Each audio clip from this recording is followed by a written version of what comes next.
वो आते हैं और रोते हैं कि खुद कहते हैं, हमारे कहने से बहुत पहले खुद कहते हैं कि कांग्रेस की बेकार सरकार ने कोई काम नहीं किया, तो हम किस मुंह से लोगों के पास वोट लेने जाएंगे। दोनों माँ बेटा जो हैं फिर से कांग्रेस की गोद में जाकर बैठ जाते हैं कि राहुल और प्रियंका एकदम बेकार हैं, मोदी जी के सामने इनकी कोई क्लास नहीं है, कोई औकात नहीं है। कहते सियापति हनुमान की जय, कोई होश ही नहीं है उनको। राजा बाबू है, ये सिर्फ एक कार्टून कैरेक्टर हो सकते हैं, ये देश के कोई नेता या प्रधानमंत्री नहीं हो सकते। इनके जो मंडी के प्रत्याशी हैं, एक दिन तो वो आते हैं और रोते हैं कि खुद कहते हैं, हमारे कहने से बहुत पहले खुद कहते हैं कि कांग्रेस की बेकार सरकार ने कोई काम नहीं किया, तो हम किस मुंह से लोगों के पास वोट लेने जाएंगे।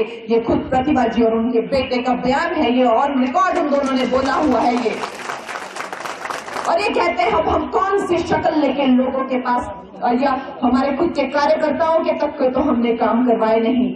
ऐसी निकम्मी और नकारी सरकार है। और फिर दोनों माँ बेटा जो हैं फिर से कांग्रेस की गोद में जाकर बैठ जाते हैं, फिर कहते हैं कि राहुल और प्रियंका एकदम बेकार हैं, मोदी जी के सामने इनकी कोई क्लास नहीं है, कोई औकात नहीं है। ये भी प्रतिभा जी ने खुद ही कहा हुआ है, हमारे कहने के बहुत पहले उन्होंने खुद कहा हुआ है। जब उनको कहा गया था कि आप क्या चुनाव लड़ेंगी कंगना के सामने, तो उन्होंने कहा था कि राहुल गांधी और प्रियंका गांधी दोनों ही बहुत ही ज्यादा जो है वो असक्षम हैं।